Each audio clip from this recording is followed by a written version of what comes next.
அல்லாஹ் ஜல்ல ஷானுஹு தஆலா நமக்கு இந்த வாய்ப்பை தந்திருக்கிறார். என்ன வாய்ப்புண்டா, அவனுடைய மார்க்கத்தை நாம் பேசக்கூடிய இந்த மாதிரியான சபைகளுக்கு நாம் வருவது கூட அல்லாஹ் ஜல்ல ஷானுஹு தஆலா எங்களுக்கு செய்த அருள். நீங்கள் எவ்வளோதான் நீங்கள் முயற்சி செஞ்சாலும் அல்லாஹ் உங்களுக்கு நாடாட்டி இந்த மாதிரி சபைகளுக்கு வர முடியாது. என்னதான், அதாவது அல்லாஹ் ஒரு அடியானை தேர்ந்தெடுத்தால் அந்த சபைகளுக்கு சங்கமிக்க வைப்பான்.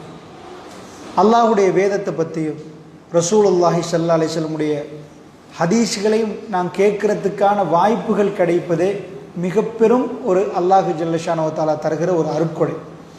அந்த வகையில் ஏன்னா உங்களுக்கு நல்லா தெரியும், நாம் எல்லோரும் மௌத்தாக போகிறோம், அதில் எந்த சந்தேகமும் இல்லை, நோ டவுட்டே இல்லாத ஒரு விஷயம் என்னென்னா, என்னுடைய ரூஹு பிரியும், உங்கள் ரூஹு பிரியும், என்னையும் உங்களையும் கொண்டு போய் அடக்கம் செய்வார்கள். மௌத்தாகுவோம் என்பதில் எந்த ஒரு கன்ஃபியூஸும் யாருக்கும் இல்லை. ஸோ மௌத்தாகுவோம் என்று இருந்தால் இந்த உலக வாழ்க்கை எப்படிப்பட்ட வாழ்க்கை என்பது இஸ்லாம் சொல்லுது. இப்போ உதாரணத்துக்கு துனியா வாழ்க்கைன்னு எடுத்துக்கொண்டா அதில் டெஃபினேஷன் என்ன, வரைவிலக்கணம் என்னன்னு கேட்பாங்க. உலகத்தில் எதை சொன்னாலும் ஸ்கூலில் படித்து கொடுக்குற டைமில் வரைவிலக்கணம் படித்து கொடுப்பாங்க. இதுண்டா என்ன, மூலப்பொருள்னா என்ன, வரைவிலக்கணம் சொல்லி கொடுப்பாங்க. அதே மாதிரி துனியாவுக்கான வரைவிலக்கணம் என்ன, துனியாண்டா என்ன அப்படின்னு கேட்டிங்கன்னா, குர்ஆன் நமக்கு துனியா என்பதுக்கு ஒரு விளக்கம் சொல்லுது. இப்போ நீங்கள் காலையிலேருந்து ராத்திரி வரைக்கும் வாழ்றீங்க, இந்த துனியா, இந்த பூமி, இதை நீங்கள் எப்படி பார்க்கணும், உங்களோட பிள்ளைகளுக்கு நீங்கள் எப்படி பார்க்க சொல்லணும் என்பதை குர்ஆன் பேசுது. அதனால் துனியாவோடு நாம் என்ன உறவாடணும், எப்படி நடக்கணும், எப்படி பழகணும் என்று நீங்கள் நினச்ச மாதிரி வாழ இயலாது, நான் நினச்ச மாதிரி எனக்கு வாழ இயலாது. துனியாவோட வாழுவதற்கு ரசூலுல்லாஹ் என்ன சொன்னார்கள், அல்லாஹ் வேதத்தில் என்ன சொல்கிறான் என்பதை பார்த்து தான் வாழணும். அல்லாஹ் ரப்புல் இஸ்ஸத் துனியாவை பற்றி சொல்ல போகல நிறைய இடங்களில் சொல்கிறான். மத்தாஉல் குரூர், ஏமாத்தம் என்றார். துனியாண்டா நீங்கள் நினச்சிட்டு இருப்பீங்க அது ஒரு ஏமாத்தம் என்றாங்க. ரசூல் ஸல்லல்லாஹு அலைஹி வஸல்லம் ஒரு நாள் சஹாபாக்களை உட்கார வச்சுட்டு ஒரு கோடு போடுறாங்க. இதில் இந்த மணலில் இந்த கோடை போட்டு காட்டுறாங்க. மண்ணில் இப்படி ஒரு நீட்ட கோடு, இது உங்கள் ஆசைன்றாங்க. அதில் இடையில ஒரு கோடை போட்டு இப்படி க்ராஸ் பண்ணுறாங்க, வெட்டுறாங்க, இதை உங்கள் மரணம் என்றாங்க. உங்கள் ஆசை எங்கேயோ இருக்கும், ஆனால் இடையில மரணம் உங்களை க்ராஸ் பண்ணி இந்த துனியாவிலேருந்து உங்களை எடுத்துரும். அதனால துனியாவை பற்றி ஒவ்வொரு ஆளும் ஒவ்வொரு மாதிரி பார்ப்பாங்க, ஒவ்வொரு கண்ணோட்டத்தில் பார்ப்பாங்க, ஒவ்வொரு விதத்தில் பார்ப்பாங்க.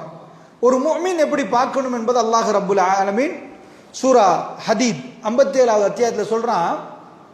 துனியா பொறுத்தல இன்னமல் ஹயாத்து துனியா லஅபுன் வ லஹ்வுன் வ ஸீனத்துன் வ தஃபாகுருன் பைனக்கும் வ தகாசுருன் ஃபில் அம்வாலி வல் அவுலாத் வ அலமு அன்னமல் ஹயாத்து துனியா, அறிந்து கொள்ளுங்கள் துனியாண்டா லஅப், அல்லாஹ் சொல்றான் விளையாட்டு, வ லஹ்வுன் என்று சொன்னா வீண் களியாட்டங்கள், வ ஸீனத்துன் அலங்காரம், வ தஃபாகுருன் பைனக்கும் உங்களுக்குள்ள பெருமை அடிச்சு கொள்ற இடம், வத்தகாசுரும் ஃபில் அம்வாலி வல் அவுலாத் பிள்ளைகளை நிறைய பெற்று போடுற இடம், சொத்துக்களை நிறைய பெருக்கிற இடம்.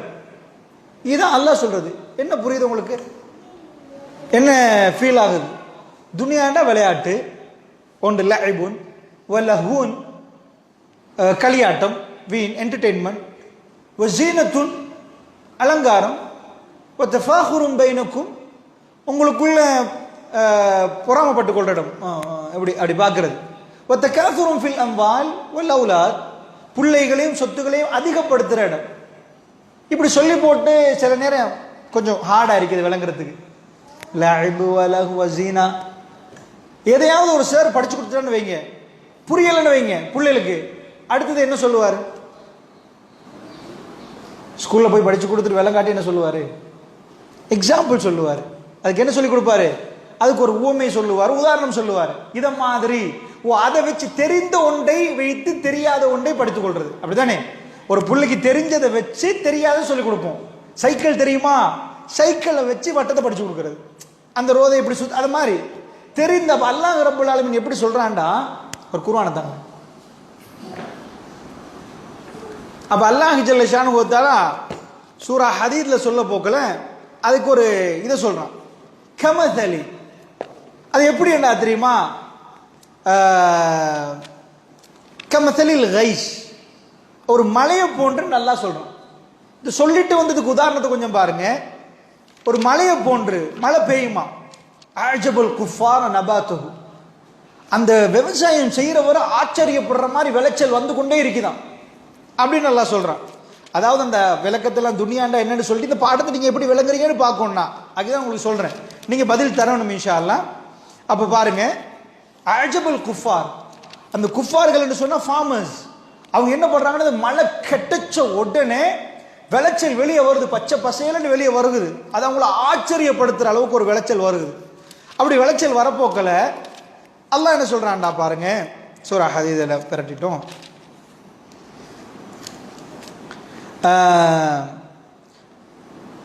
சும்ம யஹீஜு ஃபதராஹு முஸ்ஃபர்ரன், பிறகு அதை நாங்கள் மஞ்சளா மாத்திட்டோம். அல்லாஹ் சொல்றாங்க சும்ம யகூனு ஹுதாமா, நபியை நீங்க பார்ப்பீங்க அது மஞ்சளா மாதிரி குப்பை கூலத்துக்கு போறது. எது வேல்யூவோ எது நல்ல வந்துச்சோ அது அப்படியே குப்பைக்கு போகுது. இப்போ நாங்கள் இந்த உதாரணம் உங்களுக்கு விளங்குதா? இந்த உதாரணத்தை நான் இப்படி சொன்ன உங்களுக்கு விளங்கு. இங்கே யாரை இப்போ இந்த இது அந்த மாதிரி ஏரியா தான், இது விவசாயம் செய்கிற ஏரியா. நான் உங்களுக்கு இந்த அனுபவம் இருக்குமோ தெரியல, முஸ்லீம்ஸ் பிஸ்னஸில் இருக்கிறனார். விவசாயியை பொறுத்தளவில் அவருக்கு மழை என்பது இந்த துனியாவில் ஆக முக்கியமான ஒரு ஐட்டம். ஏன்னா மாச சம்பளம் வாங்குறவங்க இருப்பீங்க, அவருக்கு அந்த மாசத்துல முடிவு இருக்கு பாருங்க, அந்த டேட்டை எதிர்பார்த்துட்டே வைப்பாங்க. எப்பப்பா சம்பளம் கையில் கிடைக்கும், எப்பப்பா கிடைக்கும், வீட்டில் எங்கர் வாங்கணும் நிறைய. ஒரு விவசாயியை பொறுத்தல வருஷத்துக்கே 2 தடவை தான், சில டைம்ல ஒரு தடவை வரும். அந்த 2 தடவையிலையும் மழை வரலன்னு வைங்க, ஒரு தடவை பெரும்போகும் சிறுபோகம்னு சொல்லுவாங்க. அந்த மாதிரி மழையை எதிர்பார்த்துட்டு இருப்பாங்க. மழை வந்து உழணும், உளுந்த மழையில் அந்த அப்படியே வரும். அவர் கனவு கண்டுட்டே இருப்பார், முழு குடும்பமும் அந்த விவசாயத்தில் வர்றதுல தான் சாப்பிடணும். அந்த மழை இல்லாம போச்சு, அவர் 1 மாசம் வெயிட் பண்ண மாட்டார், திரும்ப 6 மாசம் வெயிட் பண்ணணும். ஒரு விவசாயியோட நிலைமையை கொஞ்சம் யோசிச்சு பாருங்க, இதை நீங்க கற்பனை பண்ணி பாருங்க. ஒரு விவசாயியோட வீட்டுல அந்த காலத்துல இது சொன்னாதான் புரியும் உங்களுக்கு. ஏன்னா அவங்க அந்த மாதிரி கிடைக்கிறத வச்சு இச்சப்பழத்தை வச்சு அறுவடை செய்யறவங்க. ஸோ அந்த மாதிரி அவங்க எதிர்பார்த்துட்டு இருக்கிற டைம்ல மழை ஓவர் ஆயிட்டுன்னு வைங்க, மழை ஓவர் ஆகி என்ன ஆயிரும், உள்ளதெல்லாம் அழிஞ்சு போயிடும். மழை சரியா வரணும், மழை வரப்போக்களையும் அந்த டைமுக்கு வரப்போக்கில் அவருக்கு தூக்கம் போகாது. மிருகங்கள் சாப்பிட்டுரும், அதை பிக்காட்டி அதுவே உளுந்து கணிஞ்சு இல்லாமல் போயிடும். ஒரு மாம்பழத்தை எடுத்துக்கோங்களேன், அந்த டைமுக்கு அதை பிக்கணும், பிக்க தவறிட்டோம் அந்த கனி முடிஞ்சு போச்சு. எவ்வளவுக்கு எதிர்பார்க்கிறோமோ எதிர்பார்த்த மாதிரி அந்த பக்குவத்தோட பிச்சும் எடுக்கணும், இல்லைன்னா நெல்லெல்லாம் உதிர்ந்துரும். இப்ப மெஷின் போட்டிருக்கிறாங்க எடுக்கிறதுக்கு. அதனால ரொம்ப காலத்தோடு அவர் ரொம்ப டேஞ்சர். அவருக்கு அந்த இரவுகள் ரொம்ப முக்கியம், அந்த பகல்கள் ரொம்ப முக்கியம், மழையின் அளவு ரொம்ப முக்கியம்.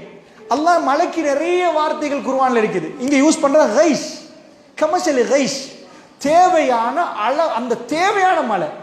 தேவைக்கு கூடினாலும் வெள்ளம் வந்துருமா, தேவையான மழை. அந்த மழை அல்லாஹ் என்ன பண்றான், கமத்தலி கைஸ், ஒரு மழையை போன்றான். துனியா அப்படி மழைய மாறி. என்ன மழை, மழை கூடினா காலி, மழை இல்லாட்டி முடிச்சு, மழை அளவ வந்தா சூப்பர், அதுதானே. அப்ப துனியாவுக்கு உதாரணம் என்ன, கைஸ் மழை. அதாவது துனியா கூடினா நாசம், துனியா இல்லாட்டி இன்னொரு நாசம் தான், அதுவும் பிரச்சனை தான். ஒண்ணுமே இல்லாட்டி பிரச்சனை. துனியா அளவோட இருக்கணும் என்பது எப்படி பாடத்தெல்லாம் நடத்துறான். லஅபுன் வலகுன் வஸீனத்துன் வதஃபாகுரும் பைனக்கும் வதகாதுரும் ஃபில் அம்வாலி வல் அவுலாத் இதெல்லாம் சொல்றான். அலமு அறிந்து கொள்ளுங்கள் அன்னமல் ஹயாத்துத் துன்யா, துனியா வாழ்க்கை என்ன, விளையாட்டு. ஓகே, நாங்க பாப்போம் விளையாட்டுனா என்னன்னு. வலகுன் ஓ வீண், வஸீனத்துன் அலங்காரம், வதஃபாகுரும் பைனக்கும். நான் திரும்ப திரும்ப சொல்றேன், உங்க மனசுக்கு அது படணும். நீங்க உங்களோட ஜனாசாவை தூக்க முன்னாடி உங்களோட சந்ததியை நீங்க கொடுக்குற ஆக மெசேஜ், பெரிய மெசேஜ் குர்ஆன்ல இருந்து கொடுக்கணும். பாப்பா இதுதான் துனியா. என்ன, இதுக்கு முன்னாடி உள்ள மக்கள் அந்த ஆரம்ப காலத்துல நீங்க இஸ்லாத்தை ஏற்றுக்கொள்றதுக்கு அவங்க ஒரு காரணம், லா இலாஹ இல்லல்லாஹ் சொல்ல என் அப்பா ஒரு காரணம், என் வாப்பா அப்பாட வாப்பாட வாப்பா ஒரு காரணம். என்ன காரணம், அவர்கள் இஸ்லாத்தை கொடுத்தாங்க, அதுல ஒரு சில விஷயங்களை கொடுத்தாங்க, பள்ளியை கெட்டினாங்க. அவர்கள்ட்ட சரி பிள்ளைகளை நான் பேச வரல. உங்க ஊர்ல ஒரு பள்ளி இருக்க போய் நாங்க தொழுதோம், ரமதான் என்று வரப்போ எங்களுக்கு அறிவிப்பு நடந்துச்சு, பிறை பார்க்கறதுக்கு அந்த காலத்துல இருந்து நியமிச்சு வச்சிருந்தாங்க. இது இன்றைக்கு நேற்று நாங்கள் ஆரம்பிச்சது இல்லை. அதனால் அந்த காலத்தில் இருந்து இந்த கொள்கை கொடுக்கப்பட்டு வந்துச்சு. அந்த காலம் ரொம்ப முந்தைய காலம் மக்களை பொறுத்தல அவங்க ஹராமண்டா அவ்வளோ அஞ்சுவாங்க, ஹலாலண்டா அவ்வளோ நேசிப்பாங்க. ஒருவா கூட அடுத்தவண்ட பொருள் அவங்களோட லாட்சியில் இருக்கக்கூடாது. தவறி போனா கூட பிரதர் உங்களோட சாமம் எடுத்துட்டு போங்க, உங்களுக்குரிய அளந்து நிறுவையில் அளவை நிறுவையில் அப்படி நியாயமா இருந்தாங்க முஸ்லீம்கள். அதனால முஸ்லீம்களுக்கு வச்ச பேர் முதலாளிலா. முதல் அதாவது சல்லிக்கு சொந்தக்காரர்கள் தான் முதலாளி. இஷ்டானே அந்த பேர் தான் தம்பியாண்ட பேரில் அவங்க வச்சது முதலாளி என்று சொன்னாங்க. அவ்வளோ கௌரவமா நேர்மையா முஸ்லீம்கள் நடந்தாங்க. முஸ்லீம்களை நோக்கி மக்கள் வருவாங்க. முஸ்லீம்கள் சிறுபான்மையா இருந்தாலும் வியாபாரம் பண்ணுவாங்க. குருநாகல் மாவட்டத்தில் நாங்கள் எத்தனை பேர் இருக்கிறோம்? எங்க வாட்ஸே 1,00,000 மாதிரி தான் இருக்குது. ஆனா குருநாகல்ல பொறுத்தவரை டவுனை நாங்க பார்த்தோம்டா, டவுன்ல எத்தனை கடை எங்கட கடை இருக்குது, வாரியப்புள்ளியில் எத்தனை முஸ்லீம் குடும்பம் இருக்குது, எவ்வளவு கடைகள் எங்கள்கிட்ட இருக்குது. அவ்வளவு நேர்மையா வியாபாரம் பண்ணியனால தான் அடுத்த ஜெனரேஷனுக்கு போச்சு. இன்றைக்கு பிசினஸ்ல முஸ்லீம்கள்ட்ட போய் கேட்டாலே முஸ்லீம்களோட வியாபாரம் பண்ணாதீங்கன்னு முஸ்லீம் சொல்லுவான். வேற யாரும் சொல்ல தேவையில்ல, மற்றவங்க சொல்ல தேவையில்ல. முஸ்லீமா செக் பார்த்து கொடுத்துடாதீங்கன்னு வணக்கச்சா. இது நான் உங்களுக்கு சொல்ல தேவையில்லை, நீங்க வியாபாரத்தில் இருக்க மாட்டீங்க. உங்க ஹஸ்பண்ட் மார்கள்ட்ட கேளுங்க, அவர் ஒரு முஸ்லீம், யாருக்கு கொடுக்கணும்? எங்க ஒரு ஆள் கொடுத்துருங்கப்பா, எங்கடா ஆளா கொஞ்சம் பார்த்து தான் மற்ற வியாபாரங்களை கொடுத்துருங்க. அந்த அளவுக்கு தலைக்கீழ மாறி இருக்குது. நீங்க உங்க சமூகத்தை நீங்க விட்டுட்டு போற நேரத்தில் இந்த முஸ்லீமை விட்டுட்டு போக கூடாது. அதனால சொல்றேன், உங்களோட கைகளை பிடித்து கொண்டிருக்கிற நேரம், நீங்க கையை பிடிச்சிட்டு இருக்கிற உங்களோட பிள்ளைகளோட கையை பிடிக்கிற நேரம், லாஸ்ட் மூமெண்ட்ல உங்களால வாய் பேச இயலாது. உங்களோட கைகள் தான் சைக்கினை பண்ணும். நீங்க உலகத்துட்டு போற டைம்ல, அந்த டைம்ல நீங்க மெசேஜை டிலே பண்ண கூடாது. நீங்க நல்ல முஸ்லீம்களை விட்டுட்டு போகணும்.